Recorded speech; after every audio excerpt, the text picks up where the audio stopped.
Hey friends, before we get into this episode, we wanted to let you know what's happening here. This entire month will be Christmas in July on Girls Gone Hallmark, featuring some movies that we reviewed, but you've never heard. That's right. These reviews appeared exclusively on our Patreon account, but we dug them out from the vault, and we're going to celebrate Christmas in July. I got to tell you, Megan, I'm a little bit concerned because I don't know what I said about these movies. Oh, you should probably give these episodes a listen too. We hope you enjoy this month on Girls Gone Hallmark. As always, join us in our Facebook group to talk about these movies and these reviews. Enjoy the episode.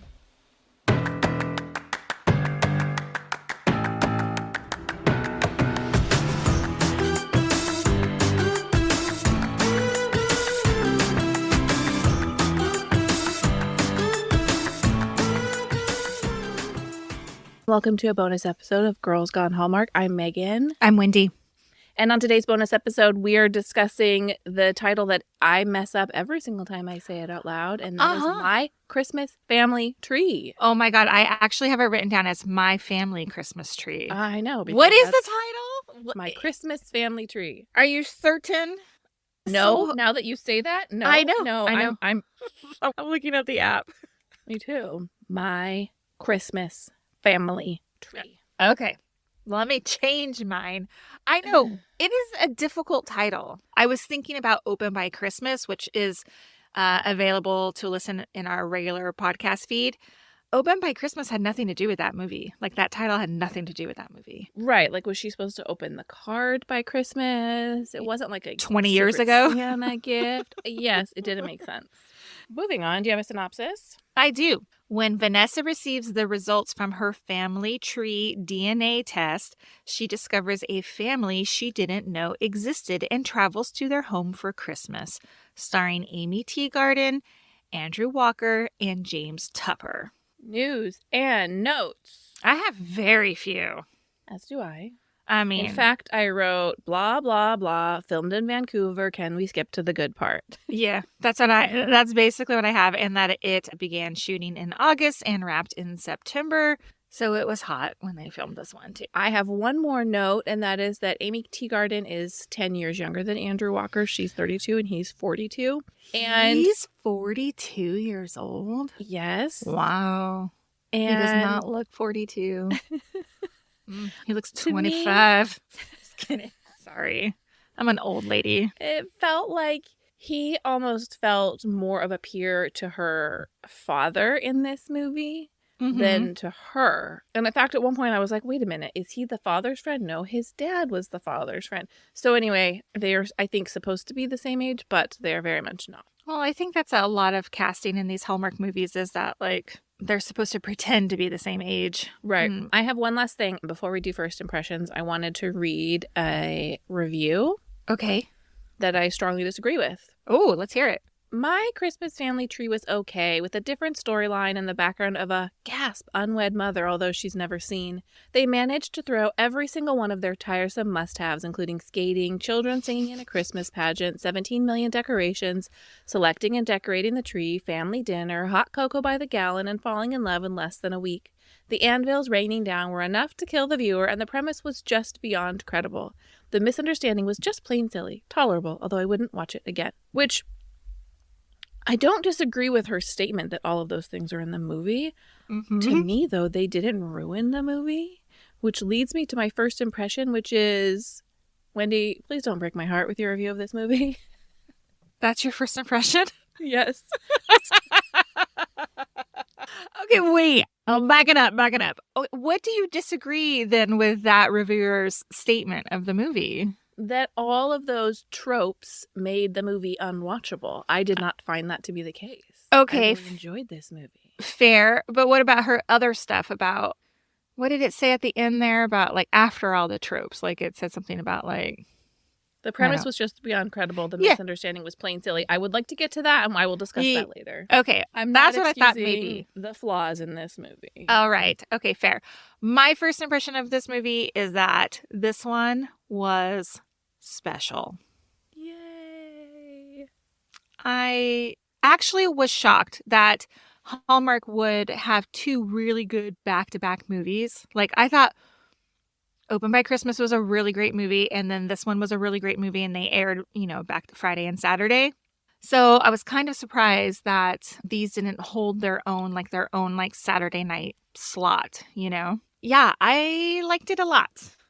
Well, I wonder what Hallmark considers the prime spot to be, because Allie Sweeney is a Hallmark mainstay, and she had the Friday night slot ahead of Aimee Teegarden. Although Andrew Walker might be kind of the draw for this one, maybe. Mm-hmm. Maybe he's the pillar of this movie, so I take it back. I can see why they put it on a Saturday. Okay, what did you like about this movie? I'm going to reference Open by Christmas again. We talked on that review podcast episode that the opening was really cute. Mm-hmm. And I thought the opening to this movie was really cute too. Is that where she walks through the desks and delivers gifts? No. Hold a minute. She is doing that, but it's really cute. It has can you hear the song? Yes. That is when she is delivering the presents, but it has a cute festive song, and the font is really cute and festive, so much better than some of the ones we've seen in the past. I agree. I think Andrew Walker is a true wowie zowie. I agree. And that's why I'm saying he's 42. What? Rip open that shirt, dude. I need to see that six-pack, because I bet he's got one. Sorry. I want to see him on Dancing with the Stars or something. I am showing my grandma card, but he is so handsome. So handsome. I have to say that Andrew Walker's, I enjoyed him more in this movie than I ever have before. I think. Oh, really? Yes, I always enjoy him. I mean, he's very nice to look at, but this was a standout role for me. Well, I remember really loving the 27-Hour Day, but it wasn't about their romance that I liked. I just liked that the story was more about her, the lead who was in it. So, yeah, I would say he stood out for me in this movie as well. And now I'm wondering, do I need to go back and watch all these other movies that he's been in? Fire up that Friendly app. That's right. Did you like? I really loved the family. I wrote this entire loving, wonderful family. The mom was so welcoming and friendly. Mm-hmm. I loved that the older daughter was super age appropriate, talked the way that a teenager would talk, had the same attitude a teenager would have. The little girl was sassy at times and thought she was perfect.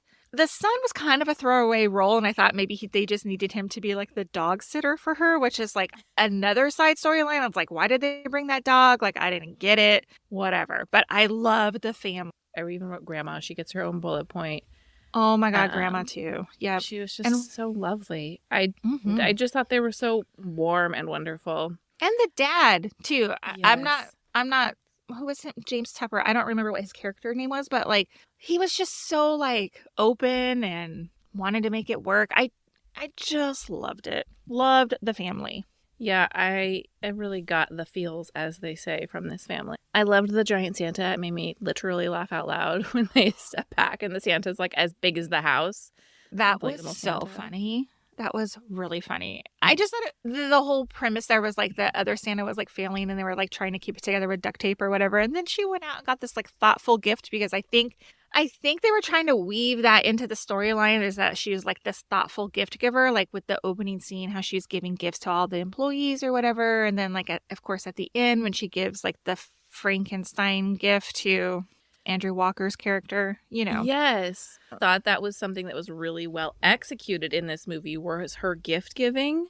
Someone put some real thought into what gifts she was going to give to these people. Right. Yeah, that big Santa was great. I was can I get one of those? I want a big Santa in front of my yard. You need the big giant Santa. I want a big Santa. Where can I get one? That's a car dealership Santa. You know what totally. I mean? You have to tie it to your roof to keep it in place. Right. The last thing I liked is when the father gave her the photo of her mom at the end. I cried. Did you? I did. I welled up a little bit, but didn't cry. But yes. So he's I think she has your eyes, or you have her eyes, or whatever. I was I know. She goes, that's my mom. Oh my God. Yeah, I mean, he found the picture so easily the second time he looked for it. You know? He didn't look that well the first time he was looking for it. That would have just solved the problems, if he would have found that damn picture earlier. I just really I like the whole thing. Yeah. What did you wish for? All right. Don't hate me. No, it's okay. This movie needed less Christmas activities. I swear I didn't. I didn't write that review. I swear I didn't. But I think, like, you know, we have that bingo card on our Instagram. I was like, we would have filled an entire bingo card with this movie because there was there was cookie decorating, ice skating. Was there a Christmas show, pageant show, concert, yes, or something? The daughter sang. So many things. So many things. And then that makes me wonder, like, when they put all that stuff into movies, like, do they have just like a very small story? But I didn't think this was a small story. I hear you. I think for me, the reason some of those things worked is because they were she was meeting this family for the first time. And so they needed traditional family activities for her to participate in. Yeah. It was all in the week leading up to Christmas at their home.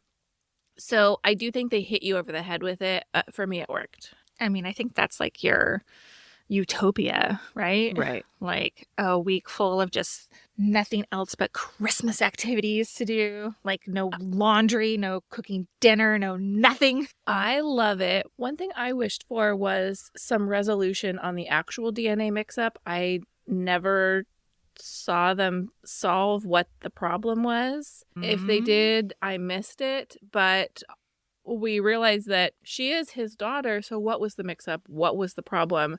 That loose thread bothered me. Well, this is what I was thinking. If she would have been contacted by the DNA company, he would have as well. I have to say, like, and did you see that also? Wouldn't they have contacted the father as well? Yes, of course they would have. Yeah, of course they would have. But agree, like you wanted some like final scientific say-so that they were actually a match. Well, I wanted them to come back and be like, no. The mix-up wasn't that you weren't his father. The mix-up was like in your ancestry, like you're actually 27% Swedish or something like that. I wanted them to come back and explain what because they never said. They just said, we mixed your results up. It doesn't say he's not your father. We don't know exactly what it was. Right. So, and I think they intentionally left that open-ended, but I do wish and maybe this is a scene that got cut, but I do wish that maybe there's like, while he's driving to her, there's a scene with him calling the DNA company to figure out what, and they say, oh no, it was XYZ. And that's why they never called him, because it didn't affect him at all. Right. That makes sense. So that's what I'm going to tell myself. Maybe she's not 1.5% West African. Yes. Yes, that's right. Yeah. What else did you wish for? Well, again, don't hate me. Let's talk about Aimee Teegarden. Okay. Okay, now you know she was in the movie that I probably hated most from 2021, which was A New Year's Resolution. I thought she was more than Chasing Waterfalls? More than whatever movie I hated that said was worse than Chasing Waterfalls. It's that South Cuban Beach dance. Love? Yeah. Maybe if I rewatched A New Year's Resolution, I may not hate it as much, but to me, I think you should, with the hindsight of some of the other 2020 stinkers in your mind, 2021 stinkers. Anyway, I will stop interrupting you. Go ahead. No, I mean, that's fair, because if you look at it, like, we started with a handful of Christmas movies when we started reviewing these, right? And then we just moved straight into 2021.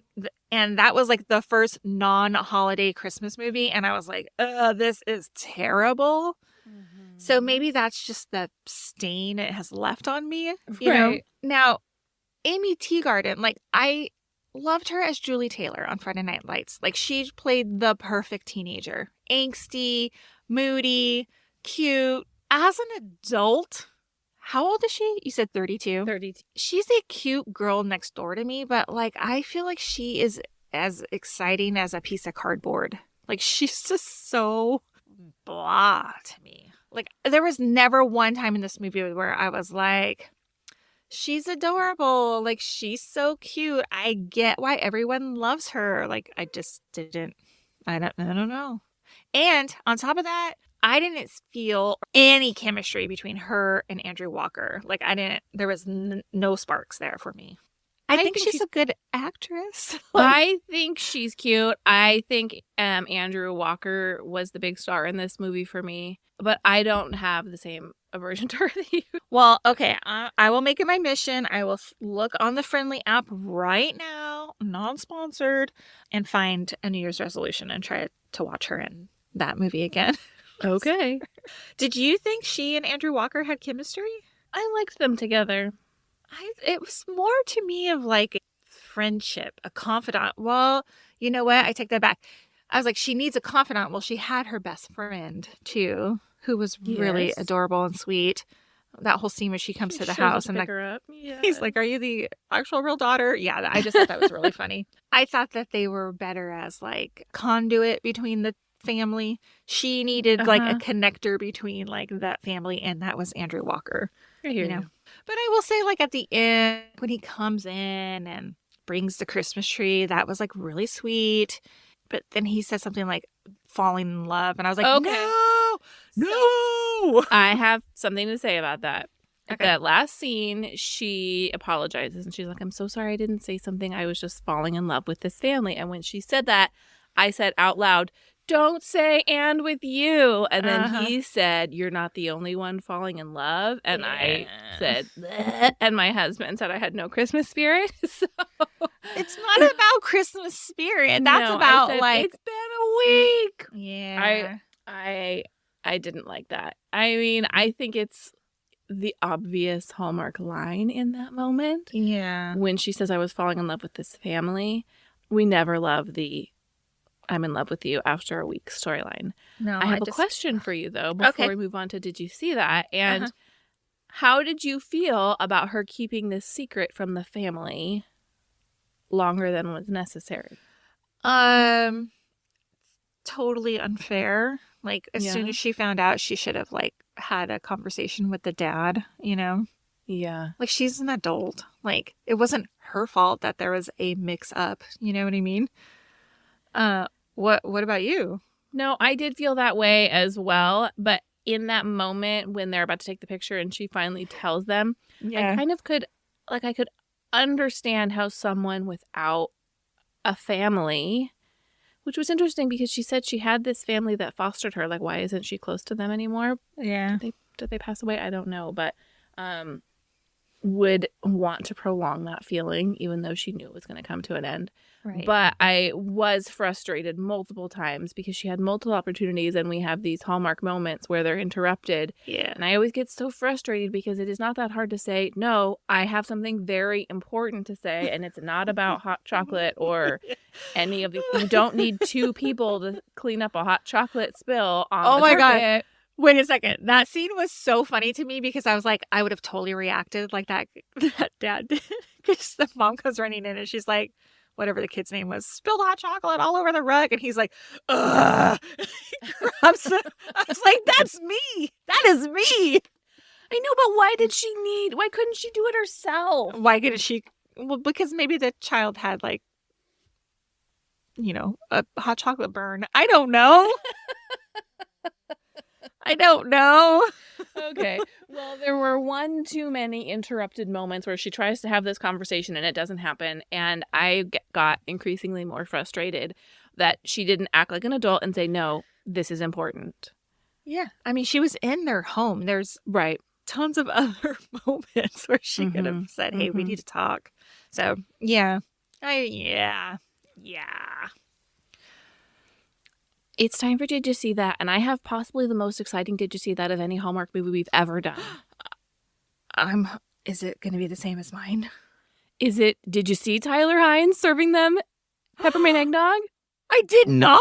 Yes, I'm so excited that what? Was you. I have been sitting on my hands waiting for this moment. I did not want to discuss this movie because I needed to know if you had seen that. I'm going to look for it right now in the movie. Hold on. Okay, wait. What scene is it? Like, where is it while they're on their road trip and they stop at a cafe for coffee. Well, they actually have peppermint eggnog. You could call me Chris. I'm going to call you Daddy. Just kidding. Sorry. So gross. Oh, wait. There it is. Oh, my God. With his short hair. Yes. Hold on. I'm going to try to take a screenshot. Wowie zowie times two. I did not even know. That is crazy. Wow. That makes me so excited. I can't believe that you even noticed that. So exciting. Yes. With his hair. Wow. Yep. Wow. Wowie zowie times two. Totally. Totally. Well, now mine is less exciting. Well, tell me yours. Well, at the end when they are at, what's her name? Maggie? I don't even know. There it is. I don't know what her name is. But they're at her apartment and the family comes and they start singing Silent Night, which made me cry because Silent Night always makes me cry for some reason. I don't know. But so they're caroling and then they go upstairs and the grandma has a bottle of wine and guess what kind of wine it was? Hallmark wine? Yes, it was. It's a Joy right on the label. Oh, that is funny. Yes. Yes. Another one I have is when they are having a snowball fight out in front of their house. Did you notice like the snowballs never like broke up? Like when they would throw it? Like because I've only been in the snow like a handful of times and I would think like when you throw the snowball and it hits somebody, it like falls apart, right? Right, yes. They were like throwing these like balls and I was like, are they getting pelted with like these solid snowballs or like a softball thrown at you? Yeah, I'm like, I wonder what they were actually using. If it was just like shaved ice and then it was all compacted together. They were throwing them at each other. I don't know. Did you notice? No, not did you notice. During the Christmas pageant scene when the daughter is singing Away in a Manger, real Milli Vanilli vibes during that moment. Yes, I did notice that too. It was bizarre, right? Like, she's not singing that. No. Yeah, it was weird. I wonder what she was singing. Do you think she was lip singing to that Away in a Manger song? Yeah. Or was her mouth just moving and they were trying to line up the sound to No, I think she was singing Away in a Manger. That just wasn't her voice. Yeah, it was And weird. It didn't perfectly line up. Yeah, that's what I'm saying. Like, that's what was weird about it to me is like it didn't perfectly line up. It looked really weird. Yeah. Yeah. Okay, they have this house that's like fully decorated for Christmas. Did you notice that the dining table has a fuchsia tablecloth on it? No, It's like didn't. Bright pink. No, I didn't notice that. What is happening? Like, why wouldn't it be like a Christmas plaid or something? Or plaid, yes. No, I didn't notice. I didn't notice that.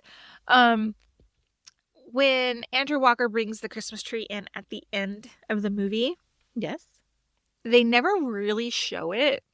Like, they show like parts of it. And I was like, well, yeah, I wonder how hard it is to get like a Christmas tree in August, right? Mm-hmm. And then I was like, I wonder, because it was real green. I was like, it had to have been spray painted too. Maybe it was fake. It just dawned on me that it could have been a fake tree. Totally could have been fake. It already had a stand on it. But, you know, Christmas trees, I think where there's a will, there's a way. There's got to be a Christmas tree farm, and they're just chopping down one that's slightly smaller than it might normally be in August. I just was like, oh, they're not showing that tree in full frame because it's not an actual Christmas tree. Yeah, it's garbage. And when they go to make snowmen, the daughter goes, Dad, they're called snow people now. See, that's what I'm talking about. The teenage daughter was on point. She totally was. And that whole thing where like shopping for the dress and like, right? They went and shopped for a dress, or am I getting that mixed up with something else? Okay. They went and shopped for the dress and like she was excited about the dance and then she danced 3 dances with this guy. I was like, oh, that's just so cute. I love it. And I'm wondering like too if that felt special to Vanessa because like maybe she didn't get to like do all that kind of stuff or, you know, like have a family celebrate around it. You know what I mean? Yeah, and I don't have a little sister, but I would imagine that would be fun if you had a little sister to be able to give them that experience. Right. Go ahead. Right. Okay, there's just one last thing. And I'm sure you probably caught it because they talked about it at the end too. But like at the very beginning when they first meet, he's like, your mom, Trish. And she's like, Patty. Me, Patty. Mm-hmm.